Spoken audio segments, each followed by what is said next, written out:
Hello and welcome. It's a big historic day in India's fight against COVID. India has hit the 1 billion vaccination mark. We'll be talking to the man of the moment, Adar Poonawalla, in just a moment. But first, let's bring you the main developments on this story. Badhai ho Bharat. The Prime Minister has tweeted saying India has scripted history soon after the Prime Minister arrived at the Ram Manohar Lohia Hospital in Delhi, and there are celebrations all around. The government has a major commemoration marked to celebrate this moment. The figures stack up something like this: 75% of India's eligible population has received one dose, 31% is now fully vaccinated. 88% of the vaccines that have been used are Covishield. Covishield is, of course, the vaccine manufactured by the Serum Institute. The other two vaccines, Covaxin and Sputnik, significantly lag behind. Serum Institute's Covishield has shown itself to be the clear leader and the game changer when it comes to India's 1 billion mark. It is a big day, and we are now going across live to our newsmaker. Let's welcome Adar Poonawalla to the program, the CEO of the Serum Institute. And really, Adar, we've been talking over the last, 16, 17 months. And I don't know. I don't know if I'd asked you this question in 2020, you'd ever have thought that this moment was possible. If you had to describe what you're feeling today, how would you describe it? Absolutely right, Barkha. We've been under tremendous public scrutiny, and rightly so, to be able to manage these expectations. And we're just relieved and so happy that we've been able to work so well together with the Modi government, their support, the healthcare workers, everyone together, that it deserves credit. We've just played our role in making the vaccine, but administering the vaccine, getting financial support and other guidance, permissions and licenses, all that has now finally culminated in reaching this billion dose mark from us and other manufacturers, and others are also doing their part to scale up as well. So credit all around. It's a great day, great moment. And yes, I wouldn't, if you would have asked me a year ago, are we going to reach this mark, I would have said probably it'll take middle of 2022 to reach this mark, because even we were producing only 100 million doses a month. It's only when that second wave hit that we realized we really need to make all the other sacrifices that we did, and worked with the government, with their support, to even double our own figures that we were making at that time. And that's where we are today. Yeah, you're at 200 million doses a month, and that really is extraordinary. Now, Adar, you have in a way concentrated on capacity building at the Serum Institute, and the fact of the matter is that 88% of these 1 billion vaccines are Covishield. That must make you feel incredibly proud, and as a competitive young man, that must also make you feel extremely vindicated.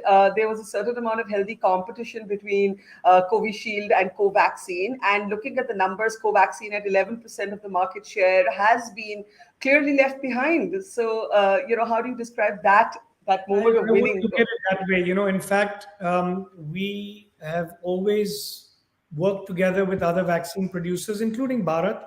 They're very good friends of ours. And we, in fact, are very supportive and hopeful that even they will scale up, and they are scaling up. Don't forget, their technology is very different to ours. And they've scaled up a lot as well, and they will continue to scale up. We were always wanting other vaccine manufacturers in India to scale up so that we can also manage our export commitments. Don't forget, we had to divert all our stock to our nation, and I had to explain to partners across the world, most of them who were financiers and had financed our capex and other expansion plans, that how am I going to get back to fulfilling their commitments? And that's where the other Indian vaccine manufacturers who are and will supply more doses to India will play a major role, where all of us can then sort of export to the rest of the world. And the world looks at India as a pharmacy, as the pharmacy of the world. which is what now we're on the verge of getting back to doing. The Honorable Health Minister said that, end of October, November, we'll start slowly exporting, and we're looking forward to that. So, it's an all-rounded effort there. Yeah, I'll come in a moment to the fact that Serum needs to start exporting again to meet its contractual obligations, as you just underlined. But here's my question: the Prime Minister visited the Serum Institute. It hasn't always been an easy sort of journey, an easy ride for vaccine manufacturers. If you were to look back, what would you say has been the most difficult aspect of getting to this point? Well, as I had explained also to everyone at that time, execution and planning was really the key. It's not just about finding the right technology, which played a major role. It was getting your hands on the equipment, installing it, getting enough manpower. We've recruited 1,000 extra hands on deck to help us with this, without which it wouldn't have been possible. Buying the raw materials, putting all that together, taking that risk early on, that is what has given you the results today. That takes more than a year.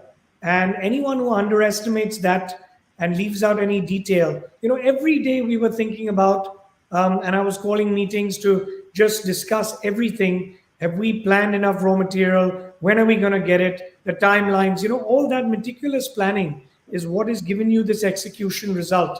Thanks to my team, who's worked till middle of the night doing all this, where I've also put in that time to just make sure that there's no mistakes. And look, everything that could have gone wrong did go wrong. We even had a fire, which was a huge tragedy and a setback for more than one reason, and we got over that as well. So we've gone through different challenges that we've never had to go through for the last 2 decades. I would say. What kept you up at night? What kept you awake at night? I mean, I'm sure you had many nights of no sleep, and so many different things happened. The Americans were sitting on the raw material. That took diplomatic back channeling. Exports had to be stopped because of the second wave in India. You were being called a defaulter by sort of maybe state governments, countries across the world. You were being mocked and memed by an angry population, sometimes by an angry opposition. So talk a little bit about what you felt as the pressure kind of just zoomed in on you. What It was a crazy time, no doubt. I mean, I don't think many human beings have gone through the public scrutiny with the expectations that we've had to go through in the vaccine industry, and including government officials who've been under pressure as well. For me, I just had to grow a thicker skin and deal with each day as it came. Worrying too much every night was not serving the purpose. What I would do is just try to get as many hours of sleep and then deal with the next day in the morning, whether it was the media, whether it was some permissions and licenses or raw materials, as you said, we weren't getting. I had to compartmentalize each challenge and problem, because if I just worried and thought about it, I was on the verge of having a nervous breakdown. But I just somehow managed to, on the personal and professional front, get through it. And I'm stronger for it now. I know how to handle a crisis.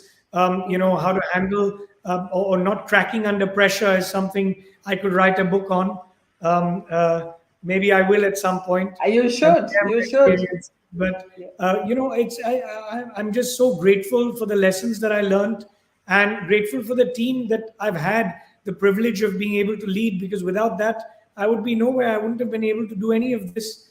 And, the credit really goes to them.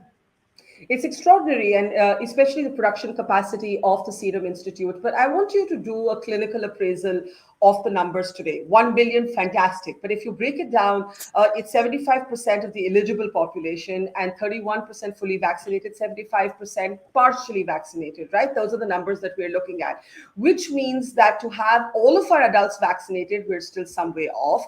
To have all of our population vaccinated, we're an even longer way off. So how do you look at the data, Adar?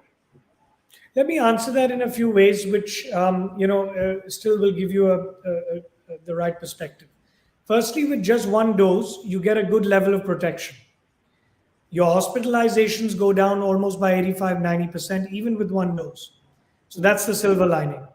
The rate at which you're going to catch up and achieve your second dose in everybody is going to be much faster over the next 2 months than it has been over the last 6 months, purely because of the overall capacity of the other Indian vaccine manufacturers going up, and our facility, which is now producing more than 220 million a month.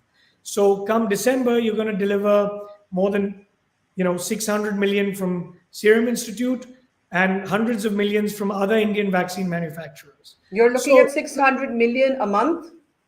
no, between October and December. So between October and December at so 200 plus months. million a month. Correct, Yeah, 200, sure. 200 from Yeah. us and a couple of hundred from the other Yeah. manufacturers combined. So you're going to be by the end of December in a very good position. I don't think we're going to see another major third or fourth wave coming about. So from all those angles and that perspective, we're in a very good position. In fact, the challenge now remains something we talked about a long time ago is vaccine hesitancy and general lethargy. When there's no panic. If you look at April and May, even though people weren't getting enough vaccines, people were queuing up just in the hope that they might be able to get a shot here and there. But right now, you're not seeing the level of vaccinations happening because people have sort of taken it easy. And this is, an issue which, of course, the government of India is doing a great job bringing as many people as they can to get vaccinated. But again, if the will isn't there for people to come forward for their second dose, we're not going to reach that magic figure. Because if you look at even today, the vaccine stocks, where we've got 3 weeks, maybe now a month worth of vaccine stock, in addition to what we need. If you look at all, accumulate the figures across the state, so we're in a very good position. So Now you're saying people aren't showing up. You're saying some people are just not showing up for their second dose. Why do you think that's happening? Why do you think that's happening? No, as I said, a general lethargy, that need and scare and fear factor is reduced. You've seen cases come down. You're not seeing that many deaths. These are all, by the way, good things. It's just that it builds some lethargy in people. And so we need to keep that messaging going forward to, get everyone vaccinated, because now it's not the vaccine stocks, it's people coming and getting vaccinated, which is what needs to improve. Okay, I have a couple of minutes left with you, so let me ask you this: vaccines for children. We are looking at that. Some other, there are some emergency authorizations that the government is providing. It's a debate. Doctors are divided on it. There are those who believe that children don't necessarily need to be vaccinated. There are others who are linking the reopening of physical schools to it. Where do you weigh in on that? Well, if you even look at overseas, schools have opened without vaccinations being mandatory for children. They do deal with the disease far, easily. They're not so badly affected. They recover much better. In fact, a lot of children, if you look at the urban cities and the data, 60% of children have already shown that they've been exposed in some way or the other to COVID-19. So, this is the silver lining. Having said that, you've got Zydus and Bharat Biotech who've got a vaccine which is good for children. Our vaccine, Covovax, is going to be available by February 22, would be my best guess, to be licensed. We've already started the trials. We've gone into the 12-year-old age group. We're going down to 7 and then finally to the 2 to 6 age group. That takes some time. So we're going to do that by February 22. It should be licensed. And again, there's no emergency for children. I think schools can and should reopen. You don't have to have that as a mandate. That's happened successfully overseas in the UK and other countries.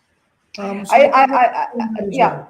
I agree with you, but on the larger issue of making vaccines mandatory, speaking to your point about vaccine hesitancy setting in, people not showing up for the second dose, people who are willing to beg, borrow, steal to spend 50,000 rupees on an injection that didn't necessarily work. Today want a free vaccine, they're willing to wait for it. These are the contradictions of people when they're not panicked.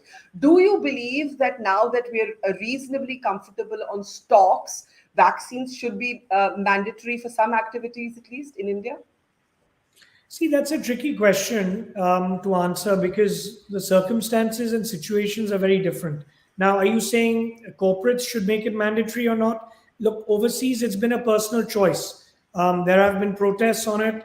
You don't want unrest on it. I think through better messaging and education and educating people on the importance of getting everyone vaccinated would be a better approach than just making it purely mandatory.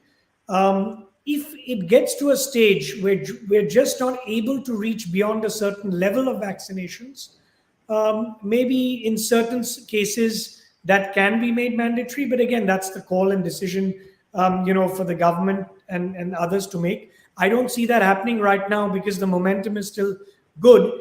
I think we'll have to wait and see. I think eventually you've seen a lot of the anti-vaxxers and people who've vocally not wanted to take the vaccine have also now started to take the vaccine, which is a good thing because, if you see others reacting well to the vaccine and looking at the importance and the safety, even the anti-vaxxers have come forward to take vaccines. So the trend is good. I don't think we're quite there yet where we have to make it mandatory for everything, because that's kind of then infringing on human rights and the freedom to choose. But look, in a pandemic, you have to go by the medical recommendations of the top scientific bodies and abide by what the government wants you and needs you to do to keep everybody safe. So I can't sit here and give a definitive answer on that, but that's just my view on what is happening and what should or could happen in the future. Uh, Exporting vaccines it has become a hot potato subject in this country. You have been saying, "Let me export." How are you going to meet your contractual obligations to other countries around the world while still keeping India your focus and your priority? How do you make a case that exporting or the Vaccine Maitri program, that these are things that should comfortably resume again? Well, we're working very closely with the health ministry to make sure that there's enough stock so that even for a few weeks, you've got more than enough, or maybe even a month worth of vaccine supply, as a buffer stock. And then you don't want to just keep choking up your warehouses. Whatever is in excess, you can then export. And that's the conversation we're having with the Ministry of Health. They also understand the importance of exports. They're very supportive. And, initially there was politics from, different sides, trying to politicize the issue that, oh, we don't have enough vaccines and all. The shortage of vaccines was never because of exports. It was just because of the huge nature and population of the country. There was no way in hell that you'd be able to vaccinate a country of our size, in a matter of 2 or 3 months. That was always going to take some time. Once people understood that, the politics of the matter sort of cooled off. And today, there's no choice but to export, because what are you going to do with all this excess vaccine production? And what are you going to do to fulfill all the commitments that India has made? It's not just Serum. Even India has made commitments to the world that they'll help so many countries. And it is our time to do that. Yeah, and before we let you go, Adar, if I had to ask you what still worries you about India's vaccination program, and how have these last 16 months changed you, what would you say? Nothing. I think, the way in which we've planned our infrastructure, nothing really worries me. The CoWIN platform is working very well as well. It's being accepted in other countries. We've had that issue with this acceptance. I think a lot of countries realize that not accepting each other's vaccine certifications also is not really helping anyone. Ultimately, we all have to accept each other's country vaccine certificates if we want to open up economies and all of that. So, that was a concern, and I didn't know how that's going to pan out. But now, to be honest, I really have no concerns. The only concern Should we be talking about boosters? And yes, please do go on about your only concern. yeah, and boosters is that, look, if the new variants or if any other variant comes about, the booster story becomes even more relevant. Right now, boosters should only be looked at for the very vulnerable, if at all, and the elderly population. It is ethically not right to talk about boosters in any particular region, whether it's India or anywhere else, where Africa and other regions have not even vaccinated 3% of their population. You know, as humanity, we have to protect everyone with 2 doses first before we get to the third dose. And as far as the science, which has to answer that question, even beyond the ethics of answering that question, is that after a year, yes, boosters would make sense. And maybe a bit sooner than that for the vulnerable. But if you're talking about healthy population and the healthy, I don't think boosters, at least for a year, should be looked at. But does your yes, research tell you how booster long? period. Yeah, that's what I was going to ask you. Does your science now tell you or tell us how long Covishield, for example, remains effective? Do we know the answer to that? Yeah, I mean, we've got data for 8, 9 months, 10 months showing very good protection. As I said, always, antibodies is one indicator.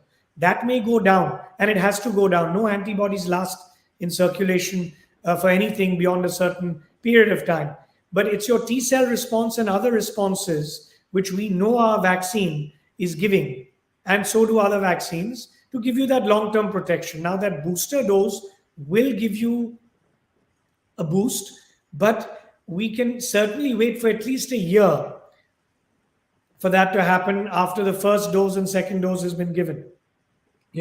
We don't need to worry in healthy individuals for the booster, but again, let the scientists and the experts in the government, come out with their policy. At the moment, we feel it's not required. Maybe in the vulnerable category, after a few months, we can look at that. But at the moment, I think we're okay. So the only thing that worries you is a new variant. I didn't let you complete that sentence. I just want you to Yes. complete that before I say thank you. Yeah, the world actually predominantly has got the Delta variant, as you know, has been spreading. The other variants, which could be or were perhaps not as good, or rather the vaccine was not as good as protecting against some of those other variants, has not really circulated and spread that much. So that's the silver lining. Now, if that somehow changes in 6 months or a year, that's when your booster will come into play, giving you that extra protection. But I think, we're okay at the moment.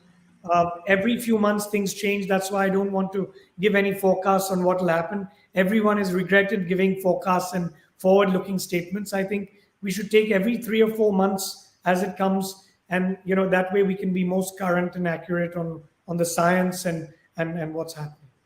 Well, what a roller coaster journey it has been for you and your team.